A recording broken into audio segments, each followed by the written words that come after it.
Yani Allahu Teala insanı başıboş yaratmamıştır. Bu dünyaya biz belli görevleri ifa edip o şekilde Allah'ın huzuruna gideceğiz. Yani Allahu Teala yaptığımız her şeyi Allahu Teala bizi ondan hesaba çeker, hesabını sorar. Allahu Teala dünyayı, insanı, hayatı eğlence için yaratmamıştır. Yani Kur'an-ı Kerim'de Allahu Teala ve ma halaktul cinne vel insa illa liya'buduni, cin ve insanları ancak bana kulluk etsinler diye yarattım. Yani dolayısıyla hele hele insanın haram ve günah şeylere yönelmesinin hiç hakkı yoktur. Allahu Teala böyle bir özgürlük insana vermemiştir. Yani özellikle bu tanımlama altında işte insan özgürdür tanımlaması kesinlikle Kur'an'a, İslam'a, sünnete, Müslümanlığa tamamıyla ters olan bir şeydir. Bir insan yani La ilahe illallah Muhammedun Resulullah dediği zaman Allah'ın emrine uymakla, peygamberin yolundan gitmekle mükelleftir, sorumludur. Bunu kendine kabul etmiş oluyor bir Müslüman. Yani dolayısıyla günümüz şartlarına da baktığımız zaman bu kadar açlığın, bu kadar yani Müslümanların sıkıntıda olduğu, özellikle Gazze'de yani Müslüman çocuklarının açlıktan öldüğü bir dönemde büyük paraların eğlenceler uğruna, festivaller uğruna harcanması kesinlikle İslami bir duruş değildir. Hatta insani bir duruş değildir.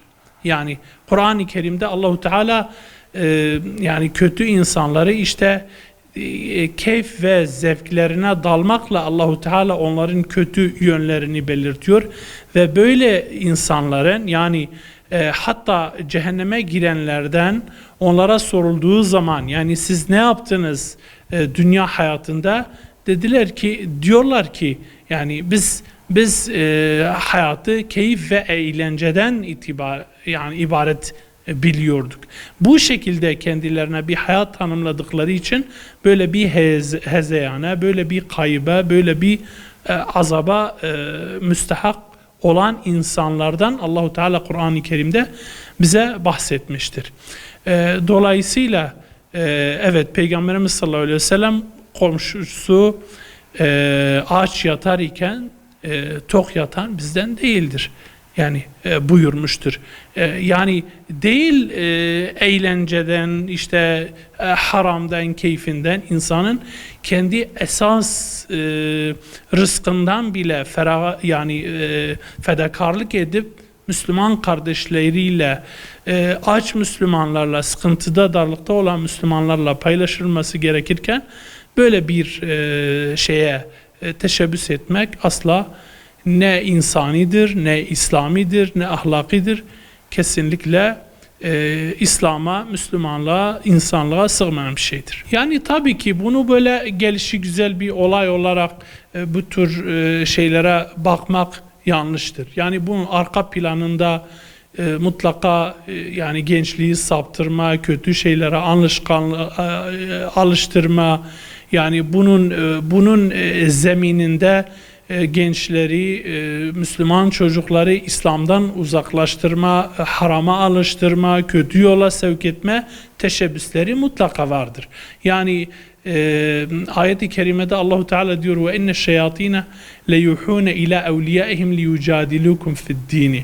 Yani sizinle mücadele etmeleri için şeytanlar kendi dostlarına ilham verirler. Yani fikir verirler şeytanlar. Şeytanlar onlara yol gösterirler sizinle mücadele etmeleri için.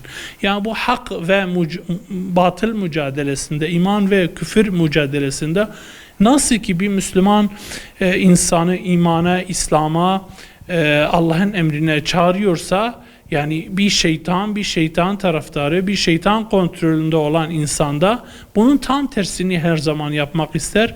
Bu Hazreti Adem'den beri vardır.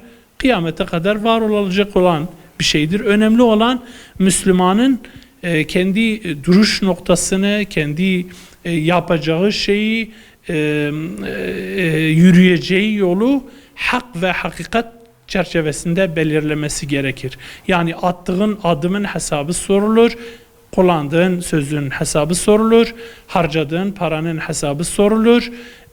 Yani hiçbir şey hesapsız, kitapsız değildir. Her şey Allah nezdinde kaydedilir ve hesabı sorulur. Bilinçli bir Müslümanın böyle bunu dikkat ederek, bunu göz önünde bulundurarak hareket etmesi gerekir.